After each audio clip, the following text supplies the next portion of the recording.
자, 안녕하세요. 운동생리학 스포츠 지도사 강의를 하고 있는 신박사라고 합니다.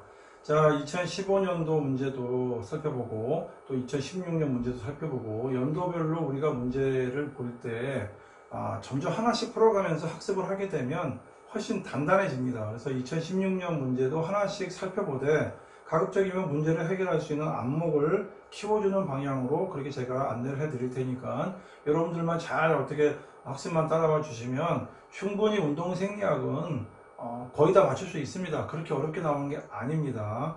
자, 지금부터 2016년 기출문제를 하나씩 살펴보도록 하겠습니다. 자, 운동 기술 관련 체력이라고 되어 있어요. 그러니까 체력에 대해서 물어보고 있습니다. 체력에는 우리가 일반적으로 고등학교 교과서에도 나오고 있듯이 운동 기술과 관련된 체력을 이제 운동 체력이라고 얘기를 합니다. 그래서 여기는 뭐 스킬 릴레이티드 피트니스라고 되어 있는데 운동 체력, 짧게 얘기해서 운동 체력이 있고 그다음에 이제 건강에 관련된 체력도 있습니다. 그래서 그거를 이제 건강 체력이다라고 얘기해서 중고등학교, 초중고등학교에서 예전에 한번 체력 테스트를 했을 거예요. 그런 것들은 주로 건강에 관련된 체력들을 주로 합니다. 근데 여기서는 지금 운동기술 관련 체력 요소가 아닌 게 어떤 거냐라고 물어보고 있어요. 그럼 나머지는 다 건강에 관련된 체력 요소겠거니라고 생각을 하면 됩니다. 자, 그럼 여기 보시면 알겠지만은 민첩성, 굉장히 민첩하게 움직인다는 거죠. 어떤 동작을 빠르게 판단해서 움직일 수 있는 그런 능력들은 운동기술과 관련된 것들이죠. 순발력 같은 경우도 아주 그 짧은 시간에 폭발적인 힘을 발휘하는 건 이제 순발력이다라고 얘기하죠. 이것도 운동기술 관련이죠. 신체 조성이라는 거는 운동을 통해서 신체가 어떻게 조성되는 게 좋을까라고 생각하는 거에 관련된 요소겠죠. 이거는 운동기술 관련이다라기보다는 건강에 관련된 체력 요소다라고 말씀드릴 수가 있어요. 스피드 같은 경우는 뭔가 빠르게 움직여야 기술과 관련된 체력 요소가 되겠죠. 자, 그래서 여기서 말하는 거는 운동 기술 관련 체력 요소가 아닌 것은 이제 3번입니다만, 또 뭐가 있죠? 건강 관련 체력 같은 경우는 이제 근력이나 근지구력, 심폐지구력 이런 게 있겠죠. 그래서 여러분들이 학창 시절에 뭐 오래 달리기라든가 50m 달리기라든가 이런 것들을 우리가 많이 측정을 했던 거예요. 기본적으로. 근데 어찌됐건 간에 지금 여기서는 운동기술 관련 체력이 아닌 걸 찾으라고 했기 때문에 요거는 이제 건강에 관련된 요소가 되겠다라고 해서 3번으로 답을 가져가면 되겠습니다. 그 다음 2번. 자, 2번 같은 경우는 이제 좀 기네요. 기는데 여기 보시면 알겠지만은 미국 운동생리학의 역사가 1920년대라고 합니다. 굉장히 오래됐죠. 호흡생리학, 여러분들 운동생리학에 이제 여러 가지 영역들이 있지만은 호흡과 관련돼서 운동의 효과가 어떨까 이게 굉장히 중요한 어떤 분야 중에 하나예요. 그래서 호흡생리학의 권위자인 핸더슨이라는 사람이 설립을 했답니다. 핸더슨이라는 사람이 설립을 했는데 뭐에서 시작됐을까? 어느 대학 어디에서 시작됐을까? 호흡과 관련해서 우리가 이렇게 호흡생리학이기 때문에 운동을 하게 되면 아무래도 이제 호흡을 많이 하겠죠. 특히 이제 좀 지치게 되면 호흡이 이제 굉장히 거기에 따라서 심박수라든가 여러 가지 측면에서 뭔가 신체에 영향을 미칠 것 같아요. 그러면 도대체 무슨 연구소일까라는 거죠. 여러 가지 연구소가 나오네요. 자, 이곳에서 최대 산소 섭취량, 그 다음에 산소 부채, 탄수화물과 지방이 어떤 대사를 하고 있는지, 환경생리학, 임상생리학, 그 다음에 노화도 연구를 했잖아요.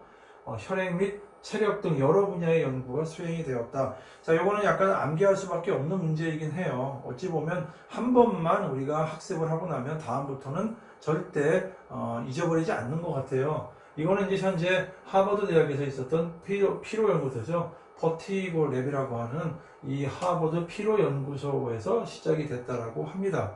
그런데 여기에 나오는 연구소들 있죠. 뭐 어거스트, 그 다음에 뭐 크로그 연구소라든가 크리스티안 보호 연구소라든가 여기에 나오는 뭐 카롤리안스카 연구소라든가 여기에 관련된 연구소도 전부 다 운동생리학에 관련되어 있는 연구소가 맞습니다. 근데 이제 예를 들어 여기 같은 경우는 뭐 덴마크라든가 스웨덴의 운동생리학 관련된 연구소이고 여기에 전부 다 그 연구자들의 이름이 적혀 있어서 운동생리학에 관련된 아주 우수한 업적을 남긴 연구자들의 이름이 들어있는 대학의 연구소들이 맞습니다. 대학의 연구소들이 맞는데 여기에서 말하는 연구소는 하버드의 피로 연구소에서 시작이 되었다. 이것만 명심하시면 다음부터는 틀릴 문제가 없어요. 그리고 여기에 나오는 요 세 연구소들 같은 경우는 우리가 이제 지금 현재 유명한 연구소이긴 하지만 이거를 이제 시험 문제로 하기에는 지금 현재로는 교재에서 다루고 있지 않는 것들이 많아서 근데 이제 혹시나 이렇게 한번 예시로 나왔기 때문에 예시로 나온 것들은 시험 문제로 출제가 될 가능성은 있어요. 예를 들어 이 위 같은 경우는 덴마크 코펜하겐 대학교에 있는 연구소라고 보면 되고 스웨덴의 의과대학에 있는 연구소다. 다 생리학 연구소가 맞다라고 생각만 하시면 되겠습니다. 2번 문제 같은 경우는 하버드 피로 연구소 요거 하나만 좀 가져가시고 꼭 좀 명심해 두시면 되겠습니다. 자, 3번 문제로 가겠습니다. 자, 안정시의 폐용적, 폐용량. 자, 폐용량의 개념에 대한 설명으로 옳지 않은 것은이라고 되어 있죠. 그러면 기본적으로 요 용적과 용량에 대한 개념을 알아야겠죠. 용적이라는 것은 어느 한 가지의 어떤 개별적인 능력을 나타낸다. 개별성을 가지고 있다라고 생각하면 되고, 용량은 어떤 종합적인 능력을 나타내는 개념이다 라고 생각하시면 돼요. 그러니까 이거는 개별적, 이거는 종합적인 어떤 능력을 나타내는 거다. 그렇다면 이거는 용적 같은 경우는 뭔가 한 가지의 능력을 나타내는 걸 알 수 있겠고, 여기 같은 경우에는 두 가지 이상의 어떤 능력을 나타낸다 라고 생각하시면 되는 거예요.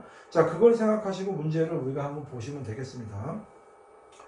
자, 여기 보시면 1번 같은 경우에는 1회 호흡량이라고 되어 있죠. 1회 호흡. 1회 호흡이라는 건 한번 타이들 볼륨에서 TV라고 합니다. 짧게 얘기해서 1회 호흡이라는 건 호흡한다는 건 들이마시고 나가는 걸 얘기를 하겠죠. 자, 그러면 1번 같은 경우는 안정시라는 건 안정시는 요거는 뭐 좀 신경 쓰지 마시고, 자, 그럼 뭔가 호흡이라는 어떤 개념이 나와야 되는데 호기 후 최대 흡기량, 벌써 개념 자체가 호흡을 나타내는 용어를 설명하는 게 아니죠. 지금 현재 여기 보면은. 그래서 여기 같은 경우는 지금 현재 1회 호흡량을 나타내는 거 아니에요. 자, 2번 같은 경우에는 자, 기능적이다, 펑셔널하다는 거는 뭔가 기능을 한다는 얘기예요.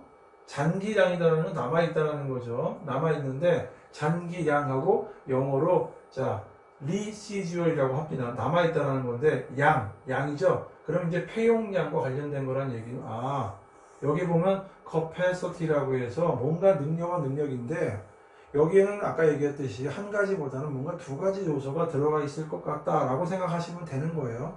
일단 그렇게 생각을 하시되, 자, 안정시에 이건 이제 좀 생각하시고, 안정시에 혹이라는 거는 이렇게 지금 내가 안정적으로 하죠. 혹이하죠. 혹이 된 후에 폐에 남아있는 양, 요거를 기능적 잔기량이라고 합니다. 자, 후 했죠. 안정시에도 이렇게 후 하지만 다 나간 게 아니고 조금 남아있겠죠. 그 남아있는 거를 잔기량, 뭔가 기능을 할 수 있는 잔기량이다 라고 얘기를 하는 거예요. 이건 맞는 말이죠.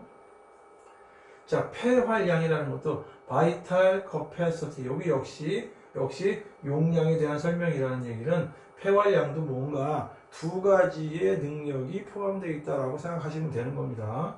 자, 그럼 여기 보시면 폐에 얼마나 활동적인 양, 얼마나 활동할 수 있는 능력이 있느냐, 이 얘기는 결국 최대로 흡기한다는 건 우리가 저기 TV라든가 여러 가지 연구소에서 많이 봤을 거예요. 어떤 이렇게 호흡을 들이마실 수 있는 장비가 있는데 최대한으로 흡기하죠. 들이마셨죠. 들이마시고 난 다음에 최대로 내뱉죠. 이렇게 최대 흡기 후에 최대 호기한 양, 요게 바로 폐활량에서 VC라고 합니다. 바이탈 커패시티라고 해서 폐활량도 우리가 운동에 대한 걸 측정할 때 굉장히 중요하게 측정하는 것 중에 하나죠. 자, 4번이 총폐용적이라고 되어 있네요. 근데 총이라는 건 토탈이라는 얘기고 폐가 렁이죠. 폐용적이라고 되어 있는데 커패시티라고 하니까 사실은 이제 용적이 아니라 폐용량이라고 해야 되는데 아마 오타인 것 같아요. 문제가 현재 이렇게 나왔기 때문에. 근데 뭐 폐용적이라고 해놓고 영어는 이렇게 써도 여기에는 의미가 맞으면 되겠죠. 개념에 대한 설명을 옳지 않은 것이라고 했기 때문에 총폐용적입니다. 최대 흡기 시 최대로 이제 들이마셨죠. 들이마셨을 때 이 폐 내에 우리 폐가 있죠. 팬의 총이라는 건 다 포함한 거죠. 토탈이죠. 총 했을 때 가스량이 얼마나 되느냐, 이거를 나타내는 게 총 폐용적은 맞아요. 근데 영어표기든 아니 여기든 약간 오타가 나온 것 같아요. 그런데 이거는 이제 문제를 푸는데 어떤 그 오류를 찾아내는 건 아니었기 때문에 지금 일회 호흡량은 설명이 전혀 다른 설명이 나오고 있기 때문에 옳지 않은 거 찾으려는 거는 일단 1번을 찾아야 되는 게 맞습니다. 나중에 이제 이거 오타 문제라든가 오타가 아니더라도 충분히 총폐용적이라는 걸 설명하는 데 있어서 영어 문제가 아니기 때문에 요거 설명하는 데 있어서는 문제가 되지 않았기 때문에 아마 충분히 1번으로 답을 찾을 수가 있었을 겁니다. 4번 답은 1번으로 가져가야겠죠. 1회 호흡량의 뜻은 1회죠. 1회 호흡이라는 건 한 번이죠. 한 번 호흡이죠. 호흡. 한번 들여 마셨다가 내쉬는 공기의 양을 얘기를 하는 걸 1회 호흡량이라고 얘기를 합니다. 답이 틀린 거죠. 다음 5번으로 가겠습니다. 자, 보기에서 에너지 공급 시스템에 관한 옳은 설명만으로 묶인 것은 에너지 공급 시스템. 에너지가 공급이 돼야 운동이라는 걸 할 수 있죠. 우리 신체는. 그런데 에너지를 공급해주는 우리 체내의 시스템이 있답니다. 그 체내의 시스템으로 옳은 설명만으로 묶인 게 어떤 거냐라는 거죠. 기억, 니은, 디귿, 니귿이 있죠. 자, 그럼 기억을 보시죠. 유산소 대사라는 게 있다면 유산소. 유산소라는 건 산소를 활용해서 에너지를 만들어내는 거죠. 자, 유산소 대사는 주 에너지 공급원으로 글루코스라는 게 있답니다. 글루코스 외에도.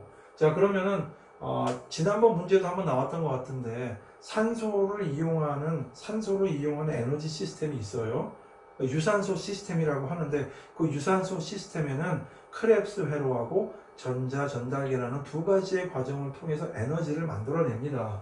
근데 에너지를 만들어내는데 이게 글루코스라는 거 이거 외에도 유리지방산이 많이 이용이 되며 장기간의 운동을 수행할 때는 주로 사용이 된다. 그러면 장기간 말고 단기간의 운동을 할 때는 예를 들어서 글루코스가 많이 사용이 될 텐데 장기간 운동을 수행할 때는 유리지방산, 즉 지방이 활용이 되고 있구나. 뭐를 통해서? 산소를 통해서 활용이 되고 있구나. 요거는 맞는 설명이 되겠습니다. 자, 그러면 기억이 다 들어갔는데 2번이 안 들어갔기 때문에 요거 틀린 거네요. 2번은. 그럼 다음 또 보겠습니다. 자, 니은 같은 경우 유산소 대사가 나왔는데요. 유산소 대사는 미토콘드리아, 지난번 문제 한번 나왔었죠. 이것도 문제 맞습니다. 자, 우리 몸의 세포에는 미토콘드리아가 있습니다. 미토콘드리아가 있는데 미토콘드리아가 다른 말로 얘기하면 공장이에요. 공장. 뭔가 에너지를 만들어내는 공장이에요. 여기에서는 크렙스 회로하고 전자 전달기라고 나와 있네요. 크렙스 사이클, 그 다음에 일렉트론 트랜스포트 체인이라고 하는 전자 전달기를 통해서 이루어진다. 자, 이거는 어렵게 생각하지 마시고 미토콘드리아라고 하는 조그만 세포가 있는데, 예를 들어 그 미토콘드리아가 있는데 이 공장에서 에너지를 만들어내는 부서가 두 부서가 있다고 생각하시면 되는 거예요. 하나는 크렙스 회로라는 부서가 있고 또 하나는 전자 전달기라는 그 부서가 있는데 이 두 개의 부서에서 산소를 이용해서 에너지를 만들어내고 있다. 그러면 다음부터는 크렙스 회로라는 부서가 있고 전자 전달기라고 하는 그 두 부서에서 에너지를 만들어내는구나. 산소를 가지고. 그렇게만 이해하셔도 문제 푸는데 지장이 없죠. 자, 그러면 이것도 맞는 답이 되죠. 그럼 니은이 들어가는 걸 찾아보시죠. 여기 니은이 안 들어가면 이것도 틀린 거네요. 그러면 1번하고 4번이 답이 되겠네요. 그럼 결국에는 이 디귿하고 리귿에서 이제 판가름이 나겠습니다. 자, ATP PC 시스템이라고 되어 있네요. ATP PC 시스템은 빠르게 에너지를 공급한다. 맞는 것 같네요. ATP PC 시스템이라는 거는 산소를 이용하지 않고 빠르게 뭔가 만들어내는 애들이 있답니다. 이런 시스템이 있는 것 같아요. 있는 것 같은데 마라톤과 같은 장시간 지속되는 운동의 주 에너지, 이게 좀 말이 안 되네요. 자, 마라톤을 하려면 산소를 이용을 해야 되죠. 오랜 시간은 뛰어야 되기 때문에 이거는 여기 있는 앞에 있는 문장이랑 뒤에 있는 문장이 전혀 매치가 지금 연관이 안 되고 있기 때문에 틀렸죠. 마라톤과 같은 운동 같은 경우는 산소를 활용하는 그런 시스템이 돼야 되는데 그런 시스템은 아까 얘기했듯이 크렙스 회로가 있고 전자 전달기는 두 가지 시스템을 통해서 에너지를 만들어내는데 ATP PC 시스템이라고 하는 거는 빠르게 에너지를 공급하기 때문에 산소를 공급하지 않아도 에너지를 만들어낸다라는 거죠. 앞뒤 문장이 안 맞습니다. 이거는 디귿이 들어가면 틀렸죠. 여기 디귿 들어갔네요. 이것도 틀렸네요. 그러면 남는 건 이거밖에 없네요. 그럼 리을이 맞다는 얘기네. 자, 피루부산이라는 게 있습니다. 피루부산이라고 하는 건 일종의 하나의 물질이라고 물질의 이름이라고 생각하시면 됩니다. 요거는 무산소성 해당 과정, 이거를 이제 글리콜리시스라고 하는데, 자, 산소를 이용하지 않고도 당을 분해한다는 거예요.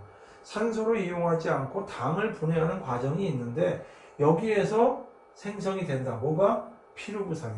요건 맞습니다. 피루부산이라는 게 산소를 이용하지 않는 당을 분해하는 과정이 있는데, 여기에서 나오는 산물, 물질이 피루부산이다. 물질의 이름이다. 라고 생각하시면 되겠습니다.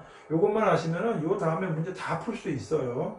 자, 그래서 여기는 지금 현재 옳은 설명은 기억도 옳은 설명이고, 니은도 옳은 설명이고, 리을도 옳은 설명이죠. 디귿 같은 경우는 앞에 뒤에 문장이 전혀 다른 걸 설명하고 있기 때문에 틀립니다. 그래서 기억, 니은, 리을이 들어가 있는 4번이 답이 되겠습니다. 4번이 답이 되겠죠.